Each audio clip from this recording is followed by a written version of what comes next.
Ladies and gentlemen, before we unravel this mystery, tell me, where are you watching from? Don't forget to like and subscribe so we can begin. My husband didn't just walk out, he pushed me out. He stripped me of every asset, every memory, and every dime, only to hand it all over to his new love interest. All I was left with was a worn-out, ancient debit card from my late father. I was certain the balance was zero. But the moment that card was scanned, it didn't just register. It made the bank manager tremble with absolute fear. You're about to hear the story of how an anchor dropped and a queen rose from the ruins of her own life. The dry, unforgiving heat of a late August afternoon in Miami, Florida, hit Amara's skin the moment the air-conditioned car door clicked shut. She'd spent the last 3 weeks in a dusty, humid town in rural Georgia, tending to her critically ill mother. Now that her mother was stable, Amara was finally returning to what she called home, the shimmering glass and steel penthouse on Fisher Island, a fortress of opulence, and of course her husband, Damon. She dragged her tired suitcase across the polished marble floor of the lobby at the Azure, one of the most exclusive and discreet residences known for housing the city's billionaires and high-profile figures. A wave of exhaustion washed over her, yet a small, hopeful smile touched her lips when the elevator door silently opened onto the 35th floor. Home. The hallway was cool, quiet, and scented with an expensive, familiar aroma of jasmine and cedar. She reached Residence 35B, her sanctuary for the last 9 years. Amara dug into her sleek leather purse, her fingers searching for the key fob. She found the personalized black card and tapped it against the digital reader by the door. Beep, beep. A sharp red light flashed. Access denied. Amara frowned, a small, cold knot forming in her stomach. She tried again, holding it steady this time. Beep, beep, denied. That's odd, she whispered, her voice immediately shaky. Maybe the system is down. She rang the doorbell, her thumb pressing the cool steel button twice. There was a sickening moment of silence.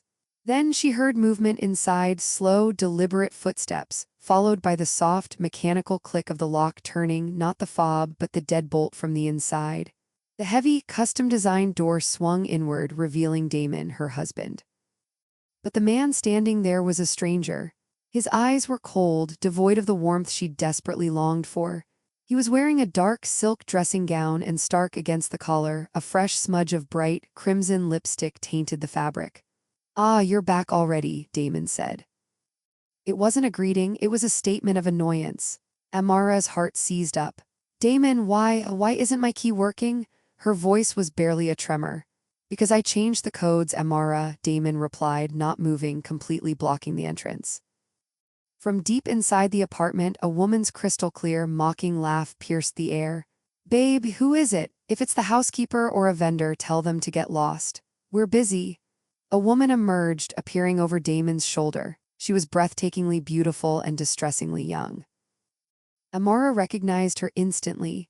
Sasha Vance, an up-and-coming cryptocurrency influencer who often popped up in the Miami social feeds, the sight of whom always made Amara's stomach clench. Sasha was wearing Amara's favorite white silk robe, the one Amara had splurged on for their last anniversary. Sasha's eyes swept over Amara, judging her simple travel clothes, her tired, makeup-free face, and her small, worn suitcase. "Oh," Sasha purred with a cruel smirk. "It's not a vendor, turns out it's the ex-wife." "Ex-wife?" The word felt like a shard of glass in Amara's throat. "Damon, what is this? Who is she? Why is she in our house? Why is she wearing my clothes?" Damon sighed, a sound of profound boredom, as if Amara were a persistent, trivial nuisance. "Just listen, Amara, this is over, let's talk downstairs. Don't make a scene here." He stepped out into the hallway, pulling the door shut behind him, leaving Sasha's victorious, smug smile cemented in Amara's memory. Damon didn't speak a single word during the agonizingly slow descent in the glass elevator. Amara was paralyzed. Her mind was incapable of processing the scene she had just witnessed.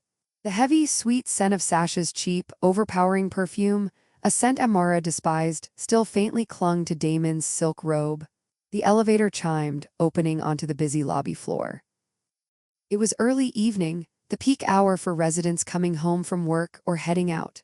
Several other well-dressed residents glanced at them with poorly concealed curiosity. Damon walked quickly toward a secluded corner of the lobby near a panoramic window overlooking the bay. Amara followed like a puppet whose strings had just been brutally cut. Damon, explain this to me, Amara demanded, her voice catching on a sob. What is there to explain? Damon said, his tone flat and clinical. Isn't it clear? No, you and I are done. Finished. Just like that, after 9 years after I gave up my career to support your business, after I nursed you back to health when you had that motorcycle accident, Damon let out a chilling, cynical laugh. Built with me, don't be absurd, Amara. I am successful thanks to my hard work and financial acumen. You're a liability, especially after you spent a month in that backwater town with your mother. You neglected your duties as a wife. My duties? Yes, look at you. Damon pointed a manicured finger at her with undisguised disgust. Disheveled, unkempt, I am a major venture capitalist. I need a partner on my level, not a suburban housewife. Amara's jaw dropped. The man in front of her was an utterly different species from the one she had married. Sasha, so this has been happening the whole time you lied to me? Yeah, we've been together a year, Damon said without a trace of guilt. She understands what success demands better than you ever could. Suddenly, a building security guard approached, pushing a small, canvas duffel bag, the same tattered bag Amara had used when she first moved to Miami years ago. Damon took the bag and tossed it brutally at Amara's feet. The contents, some old clothes and a wallet, spilled out onto the expensive floor. Those are your things, the rest I had thrown out, Damon stated. He then tossed a large, brown envelope onto the mess. Those are the divorce papers, I've already signed them. Inside is a settlement. The penthouse, the company shares, the cars, everything is in my name or held in a blind trust. You came into this marriage with nothing, you leave with nothing. Tears, hot and silent, finally streamed down Amara's face. This wasn't just a humiliation. It was an outright financial and emotional annihilation. You can't do this, she whispered. Oh, I can, and I already have. Damon looked at her with eyes of ice. Sign those papers. If you behave and don't try to claim marital assets, maybe I'll be generous and wire you enough cash for a one-way bus ticket back to your pathetic little town in Georgia. A few people in the lobby had stopped, staring and whispering. Amara felt naked under the scrutiny. Get out, Damon hissed. But this is my home too. Not anymore, Damon roared. Security, 2 uniformed guards approached. They looked deeply uncomfortable, but their loyalty was clearly to Damon, the resident owner of the penthouse. I'm sorry, ma'am. Please don't make a scene, one of them said, gently taking Amara's arm. Amara was forcibly escorted out. She looked back, staring at Damon with a desperate plea. Damon, please. He just looked back, his expression blank, then turned and walked toward the elevator. High above, near the mezzanine railing, Amara saw Sasha's silhouette, watching the scene, her victory complete. The heavy glass door of the Azure hissed shut behind Amara, separating her from the life she had built over the last decade. She was cast onto the sidewalk under the rapidly darkening Miami sky, with only a duffel bag of old clothes and the divorce papers that mocked her. Night fell quickly over Miami. The Art Deco streetlights began to illuminate South Beach, but for Amara, the entire world felt plunged into darkness. She walked aimlessly, the sound of luxury sports cars revving on Collins Avenue sounding like angry roars in her ears. She had absolutely nowhere to go. Her mother in Georgia was still recovering. She couldn't possibly dump this catastrophic news on her. Her feet, carrying the burden of her shame and exhaustion, eventually led her to a quiet corner of Bayfront Park. She sank onto a cold, empty bench, staring blankly at the dazzling skyline across the water. Her stomach cramped with hunger. She hadn't eaten a real meal since morning. Around her, the vibrant city was coming alive. The distant music from beachfront clubs, the aroma of Cuban food and fresh seafood floating on the ocean breeze, twisting the knife of her hunger deeper. People laughed. Happy young couples walked past, holding hands. Amara felt like a phantom, invisible, non-existent. She opened the small, worn wallet Damon had tossed at her feet. Inside was about $20 in crumpled cash, not nearly enough for a night in even a cheap motel outside the city limits. She frantically pulled out her phone. The battery indicator glowed red, 3%. She rushed to open the mobile banking app for their joint account. Balance, 0. Damon had been meticulous. He had cleaned her out, draining every dollar they had saved together, including the modest savings Amara had brought into the marriage from her first tech job years ago. A profound, icy despair wrapped itself around her. It wasn't just over, she was truly, absolutely at rock bottom. She would be homeless tonight. Tears fell silently, mixing with the sweat on her cheeks. She looked down again at the contents of her wallet. Tucked behind the primary card slot was a faded photograph, a picture of her father, Ezra Akhefer. Her father, Ezra, had been a simple citrus farmer and local merchant who passed away 10 years ago, just a few months before Amara married Damon.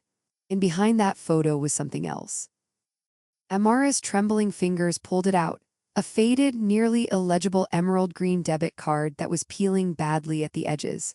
The logo was barely visible, Sentinel Trust of Central Florida, a small, regional bank that had been absorbed by a larger corporation years ago. Amara was stunned into stillness.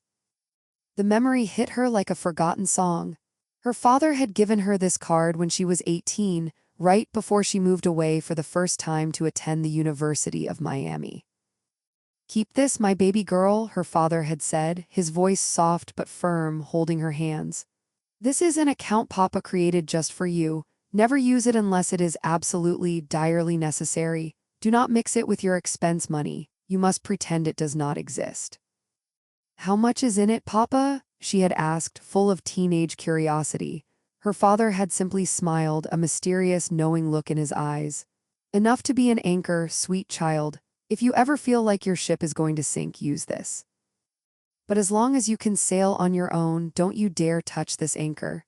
Amara had never used it. She had tucked it away and promptly forgotten about it, busy with college life, meeting Damon, and building what she thought was a solid future with him. She had always assumed the account contained, at most, a couple of $1,000s, the remainder of some forgotten savings bond. But tonight, her ship wasn't just sinking. It had been torpedoed and was lying in pieces at the bottom of the ocean. She held the card tightly in her hand.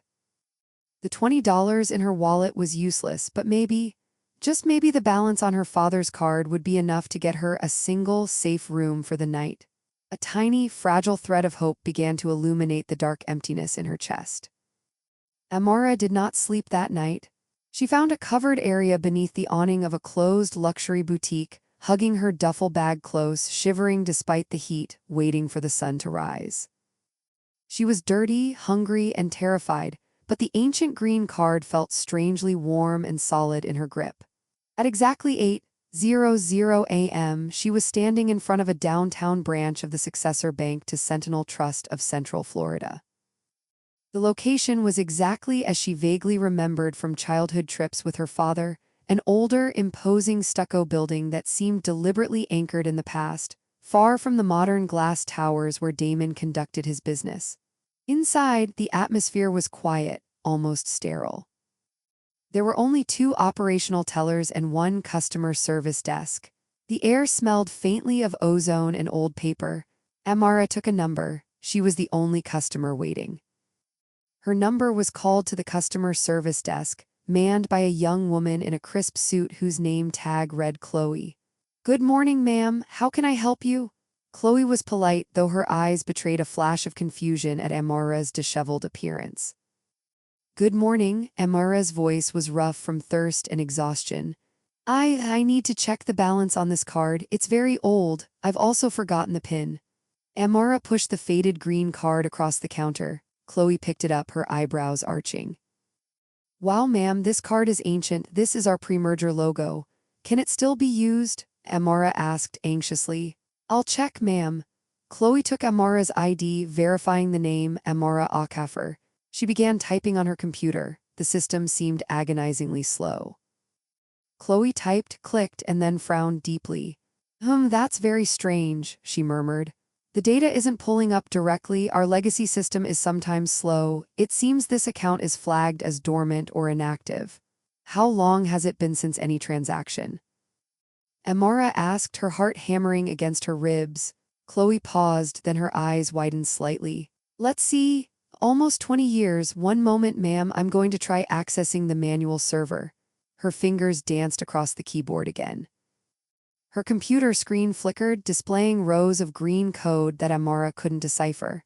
The silence in the small bank became oppressive. Only the clicking of the keys and the hum of the air conditioning could be heard. Amara bit her lip until she tasted blood. It's over, she thought.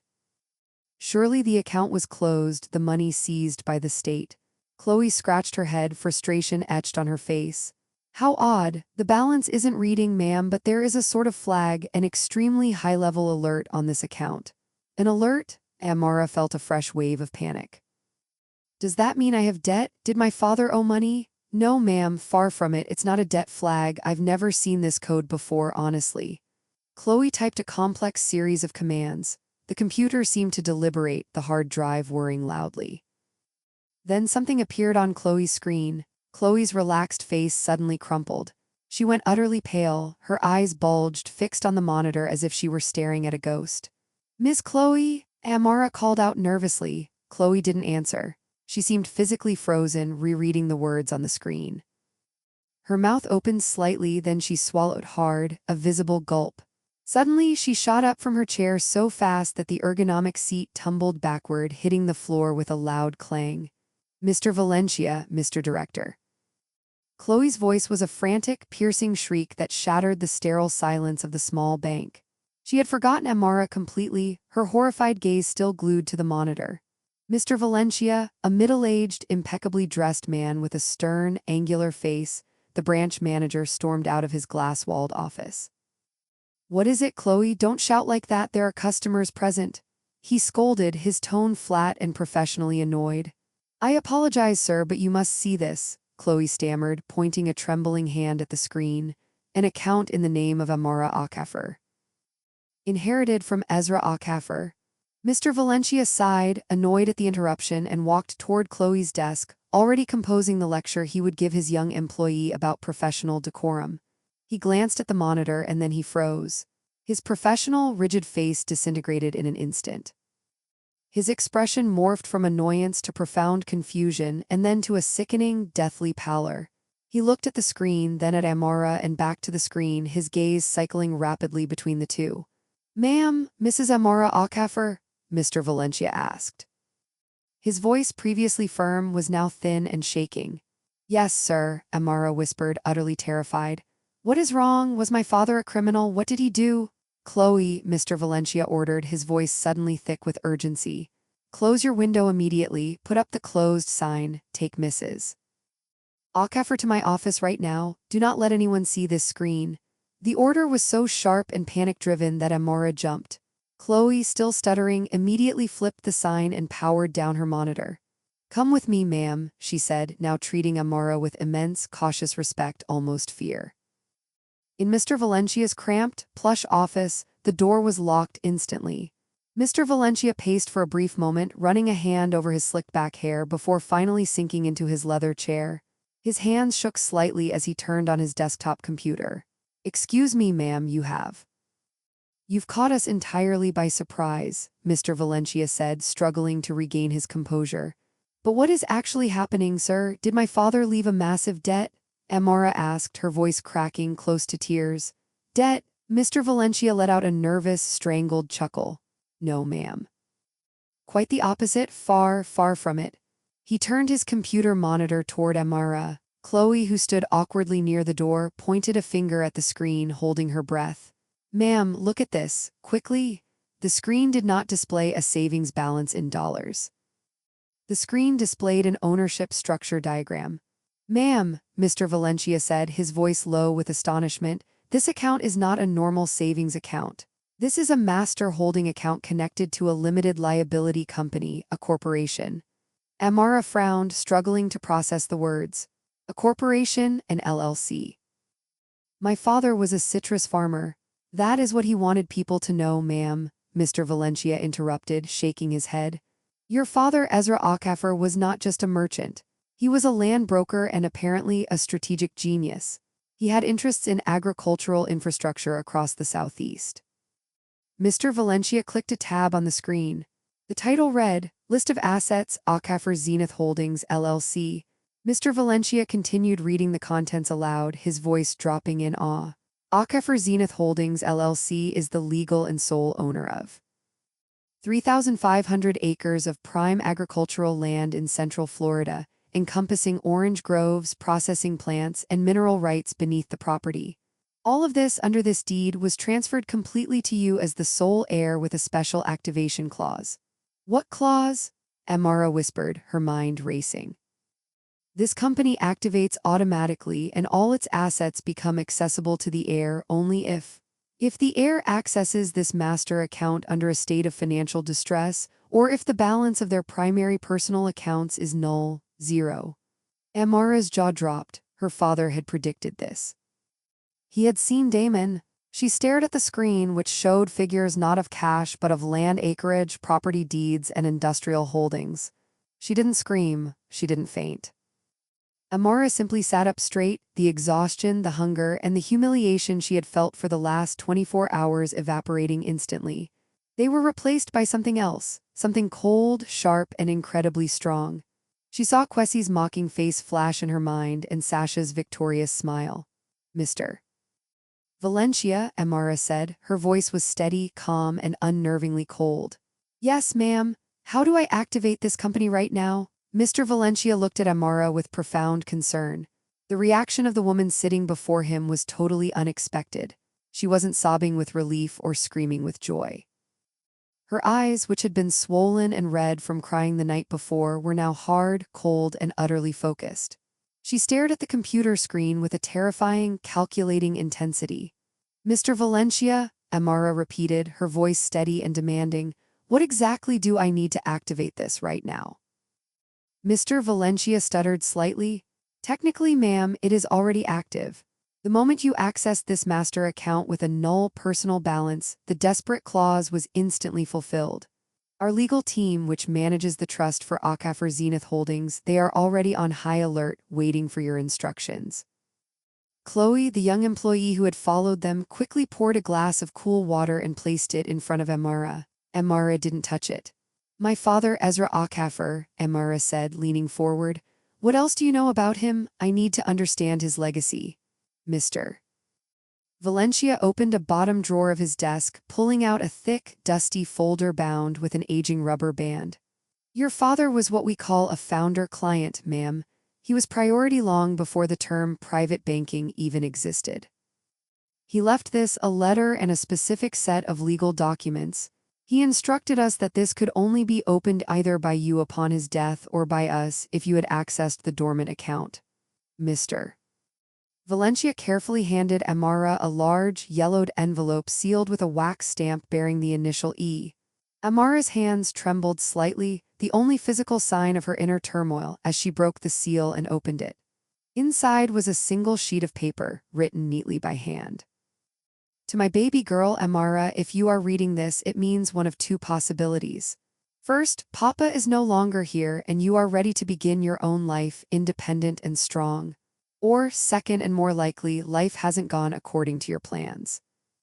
Papa was a citrus merchant, that is true, but Papa also knew that this world is not always fair, especially to good, intelligent black women like you. I saw how they treated your mother when her father passed. Papa kept a secure anchor for you. Not to spoil you, but to ensure you always had options when you felt cornered.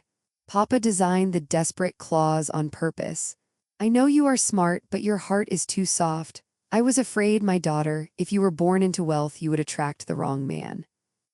And if you had no wealth, you would be oppressed by the wrong man. I wanted to protect you from the opportunists who see a soft heart as a weakness. Papa failed in many things, but I pray I did not fail in this. I hope you never needed to read this letter. But if you are reading it now, remember Papa's one message: don't cry, don't seek vengeance with tears, build your own kingdom, my child, make them regret it. The anchor has been dropped. Now Amara, sail, baby girl, love, Papa. The tears Amara had been holding back finally streamed down her face. They were not tears of sadness for the loss of her marriage, but tears of profound understanding and gratitude. Her father, the simple citrus farmer, had been a prophet. He had foreseen Damon's true nature decades before Damon had even existed in her life. Amara wiped her eyes with the back of her hand, then pushed the emotion away. She looked up at Mr. Valencia, her resolve hardened into steel. I need 3 things, she stated clearly. What things, ma'am? First, I need cash. I don't have a dime to my name. Of course. Chloe, prepare a substantial cash withdrawal from the holdings operating account immediately, Mr. Valencia instructed. Second, Amara continued, I need a place to stay temporarily. A secure, luxurious, and completely discreet hotel suite, far away from Fisher Island and the Azure. That can absolutely be arranged. We maintain corporate rates with several secure 5-star properties, Mr. Valencia assured her. Third, and this is the most important part, Amara leaned slightly closer, her voice dropping to a low, powerful register. I need all the detailed financial data, asset ledgers, and legal documents for Acafer Zenith Holdings, LLC. And I need an immediate recommendation for the absolute best business restructuring consultant in Miami. Not someone who works down here in the financial district. I want someone from the corporate towers of Brickell, someone who is expensive, aggressive, and crucially, someone who does not know Damon. Mr. Valencia was silent for a moment, visibly stunned and deeply impressed by the composure of the woman who, 30 minutes ago, had looked utterly defeated. I know a name, Mr. Valencia said finally. They call him the surgeon. Very expensive, very cold. His name is Tarek. Good, Amara said, nodding sharply. Give me the cash, book the hotel, and organize my meeting with Tarek. Yesterday, Amara did not stay at the safe hotel Mr. Valencia booked. That was her first calculated move in the business war, not being predictable. After taking a considerable amount of cash, an amount that would have made her dizzy yesterday, she bought a new burner cell phone, acquired a new number, and purchased several sets of simple, clean, high-quality clothes at a discreet boutique in Coral Gables. She then booked herself into the Mandarin Oriental, one of the most prestigious and secure hotels on Brickell Key, under a false name. For the next 24 hours, she locked herself in the suite. She ordered room service, ate her first decent meal, took a long, hot bath, and slept, allowing her brain to process the financial destruction and the sudden, incredible rebirth that had occurred in a single day. The next morning, Amara did not call Tarek. She instinctively knew that someone like the surgeon wouldn't be impressed by a simple phone call, even one routed through a private bank. Amara went directly to the heart of the Brickell financial district. Tarek's office was situated in the uppermost floors of one of the tallest skyscrapers, minimalist, severe, all-reflective glass and polished steel. Amara, in her new clothes, a simple, sharp, tailored black dress, contrasted slightly with the ostentatious setting, but her demeanor was commanding. I want to see Mr. Tarek, she told the iSchool receptionist. Mr. Tarek is busy, ma'am. His schedule is fully booked for the next 2 months, the receptionist replied, not even looking up. Tell him this, Amara said, her voice calm and firm. Tell him it is Amara Acafer, owner of Acafer Zenith Holdings, LLC. Assets of 3,500 acres and industrial infrastructure. This is urgent. This is not a personal call, this is a hostile corporate activation. The receptionist hesitated, but the words 3,500 acres and the name of an unfamiliar yet powerful-sounding LLC made her pick up the phone immediately. 5 minutes later, Amara was ushered into a corner office with a breathtaking 270-degree view of the entire Miami coastline and the sprawling Everglades beyond. Tarek was a black man in his mid-30s. He did not smile. He wore an immaculate, expensive dark gray suit with no tie, but he somehow looked more formal and imposing than Damon ever did in his flashiest attire. His eyes were razor-sharp, immediately dissecting and analyzing Amara. I have exactly 10 minutes, Mrs. Acafer, Tarek stated. His voice was deep, level, and flat, a voice that allowed no argument. Acafer Zenith Holdings, dormant company, agricultural and infrastructure assets. What is the problem that requires a retainer? Amara sat down in a leather chair without being invited, meeting his gaze steadily. The problem, Mr. Tarek, Amara said, is that this company just woke up. The assets are vast, but I know nothing about citrus farming, industrial processing, or how to run a multi-million-dollar holding group. And I have another, equally important problem that must be solved. What problem? My ex-husband, a venture capitalist and developer in Miami, His name is Damon Sterling. He is demanding a large share of assets in a divorce proceeding. He currently does not know about this company's existence. Tarek raised one perfectly sculpted eyebrow, a flicker of genuine interest lighting his eyes. This is very interesting. What precisely do you want from me, Mrs. Okafor? I want you to restructure this entire company from the ground up, audit everything, make it an active, profitable, modern entity. I want you to be my personal chief strategic advisor, Amara dictated. I want to know how to use this sudden power not just to build an empire but to win a war. Tarek stared at her for a long time, his analytical mind visibly churning. Amara did not flinch. I am expensive, ma'am. My fees are calculated hourly and are exceptionally high. I am not a financial planner for small fortunes, he warned. I know, Amara replied simply. I am not looking for someone cheap. I'm looking for the best weapon. I don't deal with personal divorce dramas or emotional revenge, Tarek stated, his boundary clear. I am not asking you to deal with drama. I'm asking you to teach me how to win a business war, Amara corrected him, leaning slightly forward. The drama is merely the profitable side effect. Tarek finally smiled slightly, a fleeting, dangerous expression that only reached the corners of his mouth. When do we start? Yesterday, Amara replied instantly. 2 weeks passed like 2 days. Miami's financial district was completely oblivious to the intense activity happening behind the closed doors of Tarek's offices. Amara and Tarek's specialized team worked 20 hours a day. They dissected Okafor Zenith Holdings, LLC. It turned out Amara's father hadn't just bought land.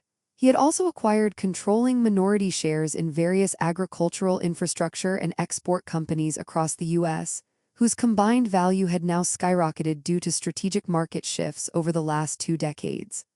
Amara learned at an astonishing speed. She devoured financial reports, studied complex property and contract laws, and absorbed the fundamentals of modern agribusiness and corporate governance. Tarek watched her with growing respect. This client was different from his usual wealthy patrons. She didn't panic. She wasn't blinded by sudden greed. She was utterly focused. She was like a dry sponge, soaking up every piece of critical information. During those 2 weeks, Amara also completed her external transformation. She cut her long, slightly dull hair into a short, severe, elegant bob. She discarded all her old clothes with the help of a private stylist hired by Tarek's firm. Her wardrobe now consisted of tailored, powerful suits, silk blouses, and classy, strong-colored dresses, navy blue, deep burgundy, and sharp charcoal. Expensive, elegant reading glasses replaced her old contacts. High, powerful stilettos replaced comfortable sandals, but the most significant change was in her eyes. There was no more fear, no more uncertainty, and certainly no sadness. Only cold, sharp, unyielding calculation. Are you ready to get back in the ring, ma'am? Tarek asked one late afternoon as he closed a thick binder. I'm ready, Amara confirmed. They didn't go back to the Mandarin Oriental. Under Amara's specific, calculated orders, Tarek's real estate team had worked discreetly. They purchased an old, historic, massive Mediterranean-style waterfront villa on the exclusive Venetian islands. It was not a flashy, modern glass cube like Damon preferred, but a solid, elegant building that exuded an aura of generational, unshakable wealth and power. The house was paid for entirely in cash from the new company's liquid reserves. When Amara walked into her new villa, she was no longer the betrayed wife who had been kicked out of a lobby. She was Ms. Amara Okafor, CEO of Okafor Zenith Holdings, LLC. Meanwhile, in the pristine, shimmering glass penthouse at the Azure, Damon Sterling and Sasha Vance were celebrating what they believed was their peak. This new development, babe, Damon exclaimed one night, pouring vintage champagne for Sasha. It's going to change the entire game for me. It's monumental. Damon, after successfully humiliating and ejecting Amara, felt utterly invincible. His venture capital and development business, Sterling Acquisitions, was frantically seeking a new, high-profile project to secure its position in the market. I have insider information, Damon continued, his eyes glittering with reckless greed. There's a vast expanse of prime agricultural land, thousands of acres in central Florida, coming onto the market soon. It's located near a newly designated municipal hub. The projections are huge. It's going to be opened up for a massive, high-end residential and commercial development. I have to secure the development contract. It'll make us undeniable. Sasha, busy adjusting the lighting for a sponsored social media post involving her champagne glass, was only half listening. Oh yeah, fantastic. That means our wedding can be in St. Barth, right? And I want that limited edition diamond bracelet, the tennis one. Sure, whatever you want, my love, Damon said dismissively. But deep down, he was more anxious than he let on. To secure such a colossal project, he required an enormous capital injection, and he needed a strong, credible partner. Despite the outward appearance of success, Sterling Acquisitions was actually quite leveraged, holding significant short-term debt to finance their lavish lifestyle, the expensive divorce, and Sasha's relentless demands. I need to organize meetings with every possible high-net-worth investor immediately, Damon murmured to himself, swirling the expensive liquid in his glass. A few days later, Damon started hearing faint, persistent rumors circulating among the elite business circles of Miami and Brickell. Did you hear? An acquaintance asked him during a high-stakes golf game at the Fisher Island Club. There's a new player in town making big moves. Total ghost. Bought a historic villa on the Venetian Islands, paid cash. Brought in Tarek, the surgeon, as a full-time consultant. Massive money. What's the name? Damon asked, interested. He couldn't afford a new major competitor. No one knows the principal exactly, very secretive, but the company name is old and weird. Akaffer Zenith Holdings LLC, ring a bell? Damon shook his head, frowning. Akaffer Zenith, old-fashioned name. Probably some inherited family money just realizing their assets after 2 decades of sitting dormant. Nothing modern or aggressive. This is it, Damon realized, seeing an opportunity. This old money would be exactly the stable, deep-pocketed investment partner he needed for the Florida land deal. He immediately instructed his overworked assistant to find any and every means to contact Akaffer Zenith Holdings, LLC. He had to present his proposal for the development. He had to impress them. What Damon did not know was that the thousands of acres of land he coveted were the very properties listed in Amara's trust deed. The formal invitation arrived quickly, a heavy engraved card that reeked of old-school power.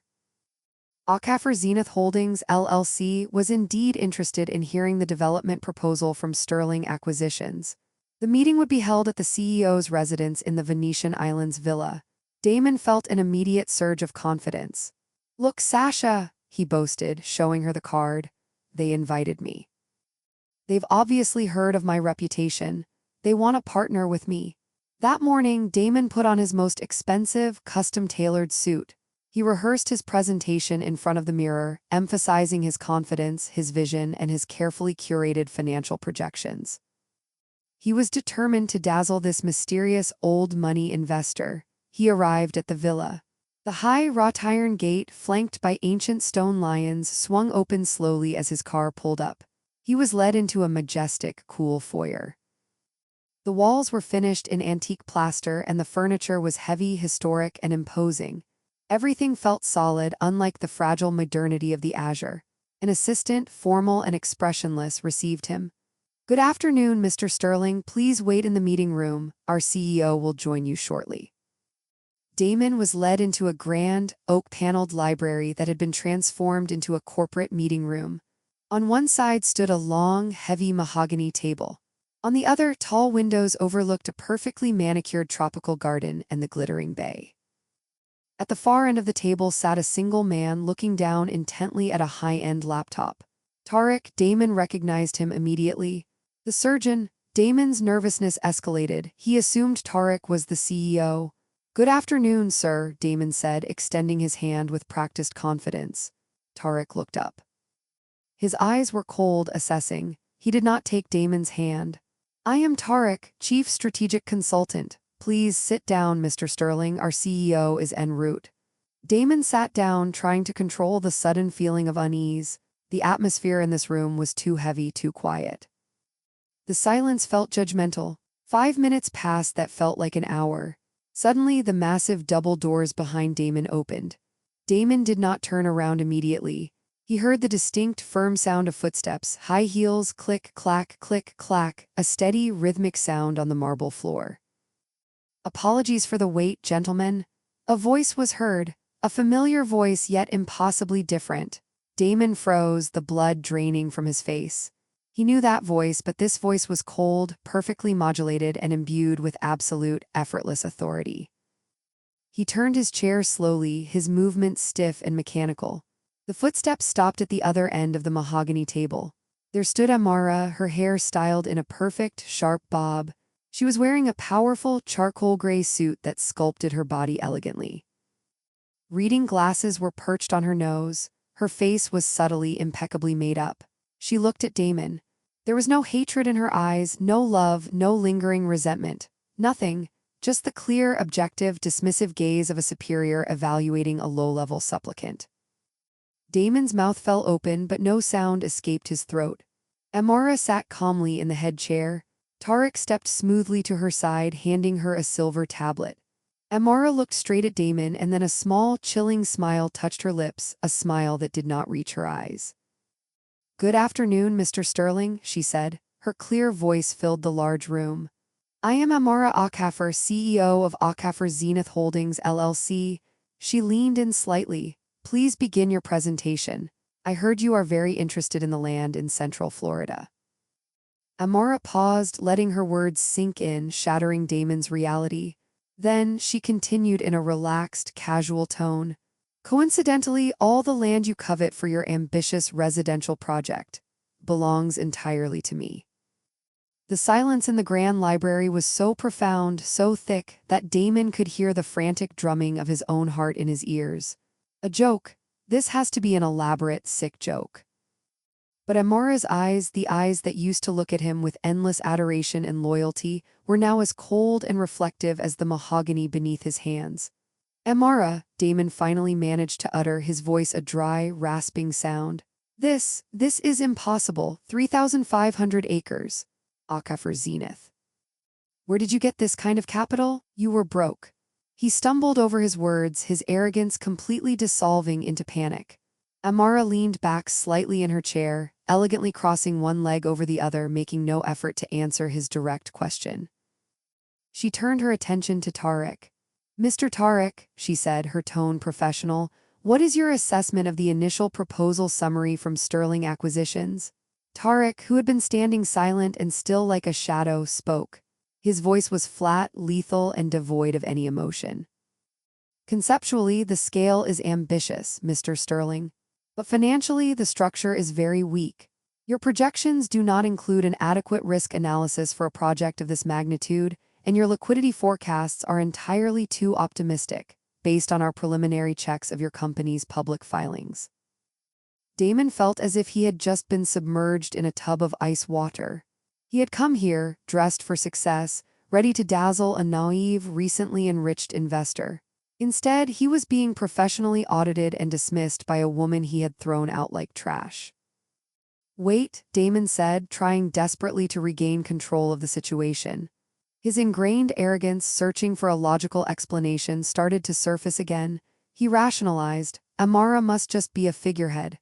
This man, Tarek, is the one in control. She just got lucky." "Amara," he said, forcing a softer tone, the familiar, cajoling tone he used when he wanted something from her. "Zal, I don't know what happened, but this is major business. Real development. Maybe we can collaborate. I mean, you know me. I'm the best developer in South Florida." Amara allowed a tight, humorless smile to touch her lips. "Oh, I know you very well, Mr. Sterling." She then stood up, signaling the end of the meeting. "I don't have time for a full presentation, but I will, however, give you a chance."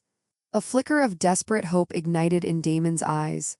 "A chance? My team," Amara said, looking at Tarek, "will conduct a full due diligence of Sterling Acquisitions, Inc., a complete forensic audit. We need to see your full accounting, your comprehensive list of assets, and your entire debt portfolio. We will not invest a single dollar into a company that lacks transparency." Damon hesitated, his blood running cold. Opening his books to Tarek, the feared surgeon, would be a disaster. His company was far from the picture of robust health he projected in public. "Why does it have to be so complicated?"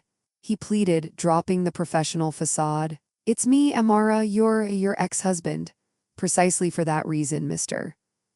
Sterling, Tarek interrupted, his voice cutting like a scalpel. We must adhere to the highest standard of professional scrutiny. Take it or leave it.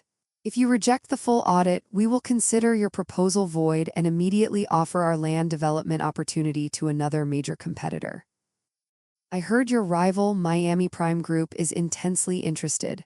That was the knockout blow. It was a direct, calculated threat. Damon was cornered. If he withdrew, he lost the biggest project of his career, a project he had already leveraged his reputation on. If he moved forward, he had to expose the gaping wounds in his finances. Damon swallowed hard, the taste of humiliation bitter on his tongue. He looked at Amara, standing tall and utterly unyielding. She hadn't said a word, but her silent dominance was absolute. Fine, Damon said, the word forced out, tasting like gravel. Fine, audit, I have nothing to hide. Amara nodded once, a gesture of cold finality.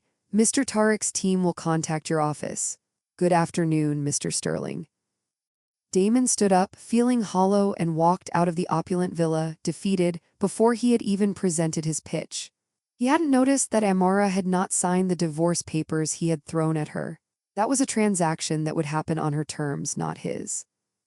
The full weight of the situation didn't hit Damon until he was back in his sports car, driving across the causeway toward Miami. He had walked in expecting a negotiation and walked out having signed his own corporate death warrant. Meanwhile, back at the Venetian Islands villa, Amara and Tarek were reviewing the next steps. He accepted the audit, Amara noted, her voice flat. What will you find, Tarek? Tarek closed his laptop with a sharp click. He accepted because he can't afford to lose the land, Mr. Sterling operates on paper wealth and massive short-term credit. My team will find 3 things, Mrs. Akeffer: excessive undisclosed debt, significant cash flow diversion, likely to fund his lifestyle in that. Influencer and, worst of all, a massive capital expenditure hole that only your LLC can fill. And when you find it, Amara asked. When we find it, you cease to be his ex-wife asking for alimony. You become his single, most powerful creditor and his sole potential business lifeline. You will own him, and he will not be able to do a single thing about it. Amara stood up and walked to the panoramic window, looking out over the city. She was no longer gazing at a reflection of the life she lost, but at the sprawling kingdom she was about to build. She remembered her father's words, make them regret it. Sail, baby girl. The full forensic audit of Sterling Acquisitions, Inc. took 4 exhaustive weeks. Damon had initially tried to stall, sending back incomplete documents and vague financial summaries, but Amara, through Tarek, was relentless. Tell Mr. Sterling that if the complete certified books are not delivered by 5 p.m. today, the offer for partnership is permanently withdrawn and we will begin discussions with Miami Prime Group immediately, Amara instructed Tarek, who relayed the message with professional coldness. The threat worked. Damon, realizing his entire future was tied to this land deal, capitulated. Tarek's team, true to his reputation as the surgeon, operated with devastating efficiency. They didn't just review the books, they performed an autopsy.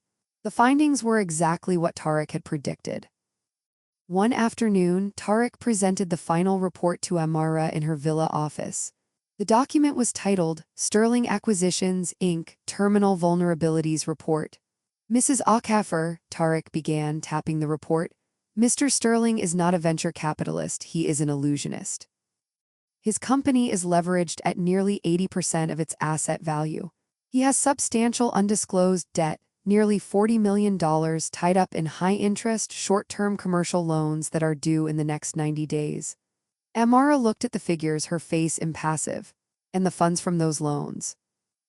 Diversion, Tarek confirmed.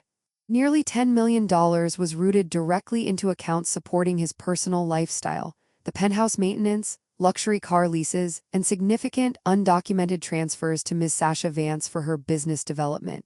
He was using company capital as his personal expense account. So, he is broke but living like a king, Amara summarized. Precisely, and here is the core vulnerability. Tarek turned the page. To secure the Florida land development contract he wants, he needs to show the market he has $25 million in liquid capital for immediate infrastructure investment. He has zero. He cannot secure it from a traditional bank due to his current debt-to-equity ratio. His ship isn't sinking, it's already capsized, and he's treading water hoping someone throws him a line. Amara leaned forward, her eyes gleaming with cold intelligence. And that line must come from Aquifer Zenith Holdings, LLC. It is the only line, Mrs. Aquifer, and now you control the terms. Tarek picked up a second, thinner folder. This is a full debt restructuring proposal. We acquire all his short-term loans, consolidating them under a new entity owned entirely by you. We become his single, most powerful creditor. We also offer him the $25 million in liquid capital he desperately needs to start the land development, but as a minority investment, and with punitive interest rates. The goal is not to bankrupt him immediately, Amara mused, reading the proposal. The goal is to ensure that he works for me while believing he is working for himself. Exactly, Tarek confirmed. He loses control of his destiny. He believes he is securing the biggest deal of his life, but in reality, he is signing an employment contract where the CEO holds all the stock and debt. Amara smiled, a genuinely pleased but ruthless expression. Prepare the final meeting. I want to see the fear in his eyes when he realizes he is no longer negotiating for the land, but for his entire future. The meeting was scheduled for the following Monday. Amara decided it would be held not in her villa, but in the boardroom of Tarek's firm, neutral ground, but one that radiated raw corporate power. Damon arrived looking stressed but still projecting outward confidence. He had spent the last week anxiously trying to clean up the messes Tarek's team had pointed out, a futile effort. He still believed he was coming to a meeting to discuss a partnership. Damon sat down, ready to impress. Tarek and Amara sat opposite him. There were no friendly pleasantries. Mr. Sterling, Amara began, not using her ex-husband's first name, Mr. Tarek has completed the due diligence. We have reviewed the proposal for the Central Florida land. We have made a decision regarding Sterling acquisitions. Damon leaned in, smiling tightly. Excellent. I knew you'd see the potential. We can move forward with a 50-50 partnership, 50% equity split, and you finance the required $25 million capital injection. It's fair. Amara paused, lifting a copy of the Terminal Vulnerabilities Report, the one detailing his debt and diversions. No, Mr. Sterling, Amara stated, her voice icy. We are not moving forward with a partnership. We are moving forward with a restructuring. Effective immediately, Aquifer Zenith Holdings, LLC will acquire 100% of the short-term commercial debt currently held by your company, totaling $40 million. We are now your sole creditor.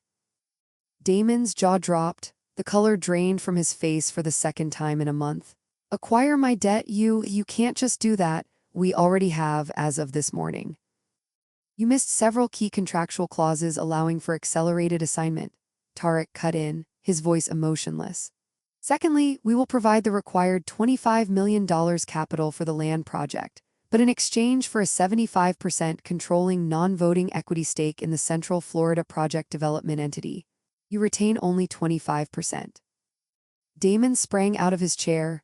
75%? That is absolutely robbery. That is a hostile takeover. I retain only 25% equity in my own project and I work under your debt. You're forcing me into bankruptcy. You were already bankrupt, Mr. Sterling, Amara countered, her voice dangerously quiet. We are simply making your reality official. This is the only way your company survives. This is the only way you get the land. This is the only way you get paid for your work. You sign this, or you face immediate default on the $40 million we now own, and we will seize your assets to cover the collateral, including your equity stake in the Azure and your share of Sterling acquisitions. Damon sank back into his seat, breathing heavily, realization dawning with sickening clarity. Amara wasn't looking for a settlement, she was looking for control. She was giving him a choice: sign the paper and work for his ex-wife, or lose absolutely everything. Damon sat across the mahogany table, looking utterly defeated, the life force sucked out of him. Amara watched him with clinical detachment. So, what you're saying, Damon finally managed, his voice hoarse, is that I retain 25% of the Central Florida Project Development entity, but you, through Aquifer Zenith Holdings, own all my company's existing debt, and you are providing the working capital as a controlling shareholder in the new venture. That is correct, Mr. Sterling, Amara confirmed, her voice utterly devoid of sympathy. We are not interested in seeing Sterling Acquisitions go under as long as it is productive and profitable for us. This deal ensures that you, and only you, will oversee the development of the Florida land. You are an excellent developer, Damon. Now you will be my excellent developer. He realized the horrific irony. The project he had sought to secure his future and impress Sasha was now the very chain binding him to his ex-wife.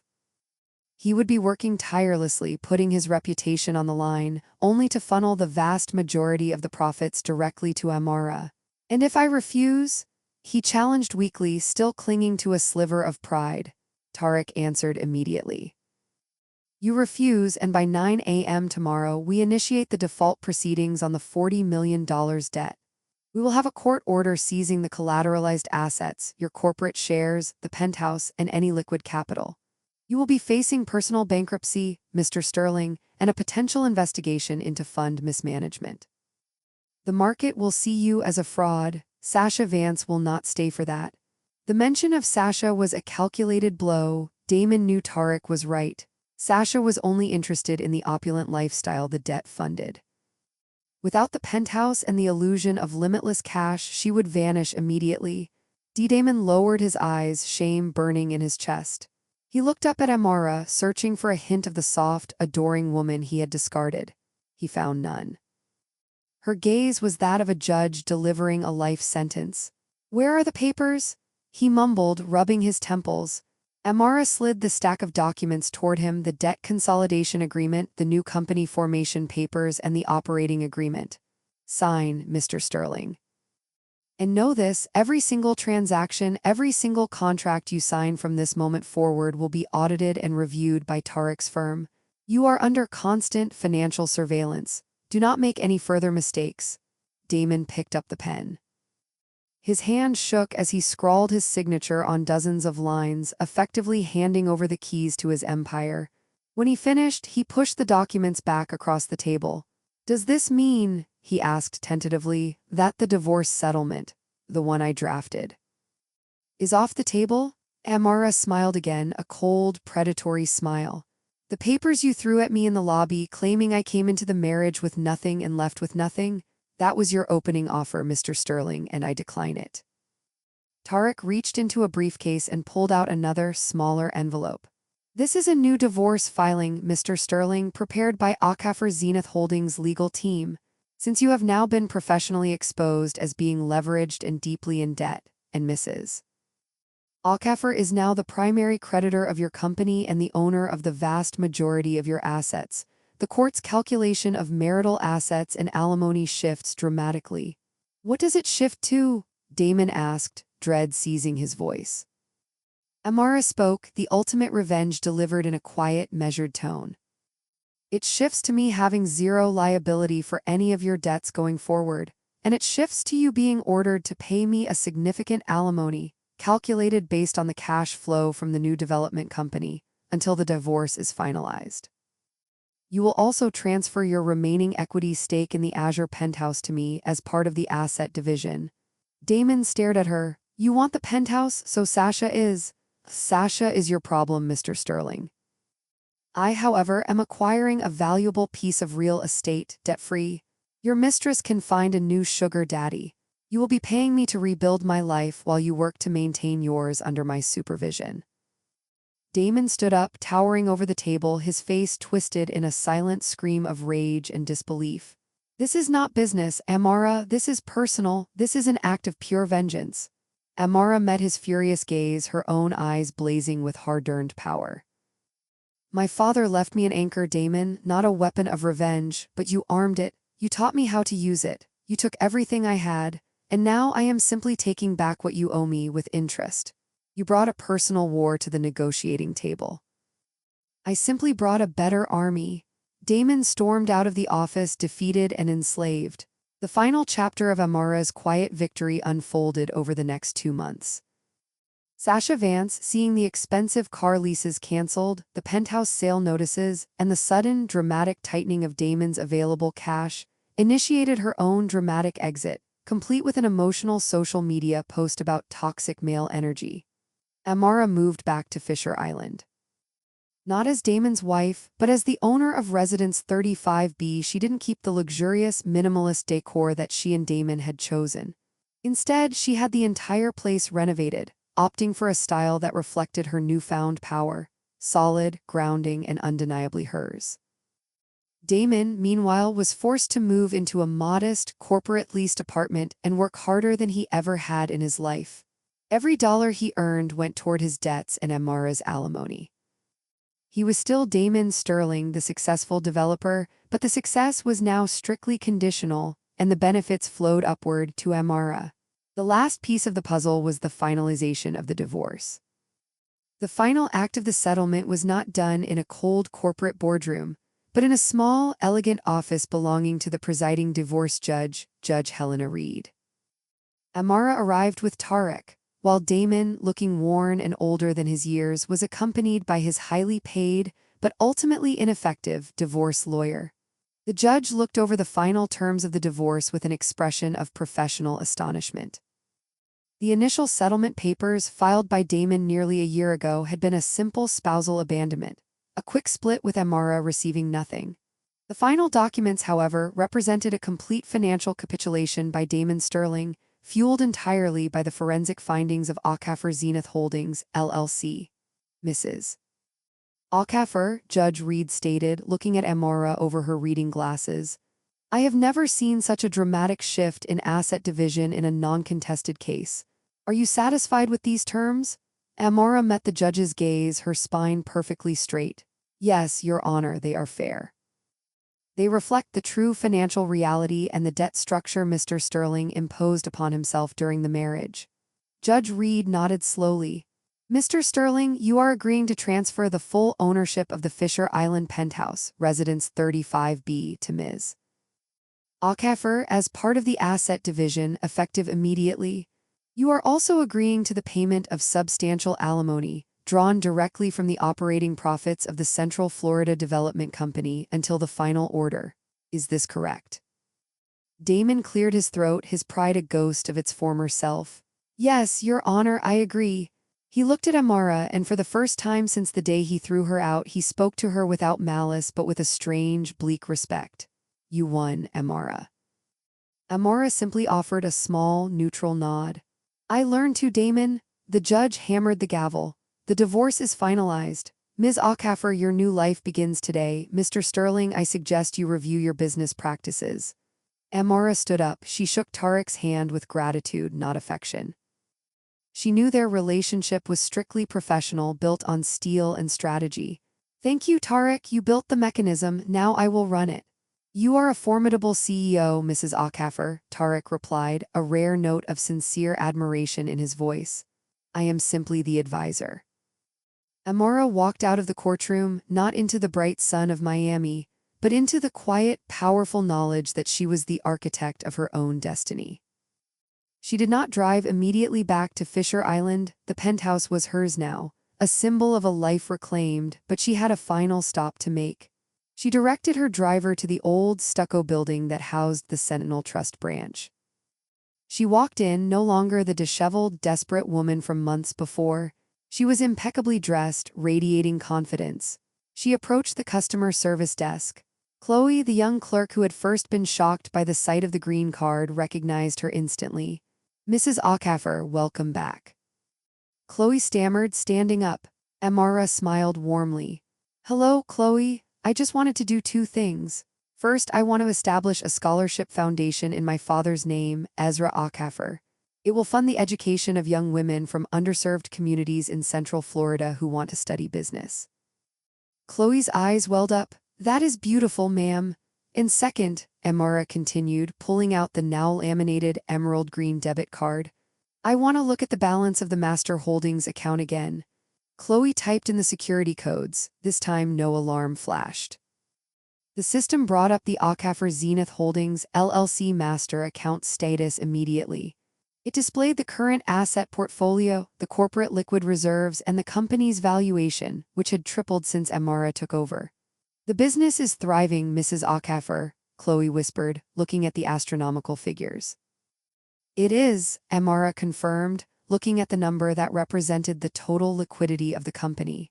My father left me an anchor, Chloe. He didn't want me to start with riches. He wanted me to start with the ability to stand up straight when I was knocked down.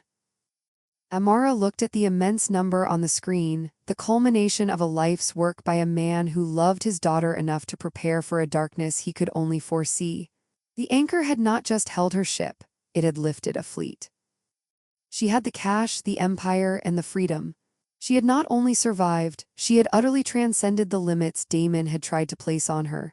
Thank you, Chloe, Amara said, placing the green card back in her wallet, this time right next to her new black card.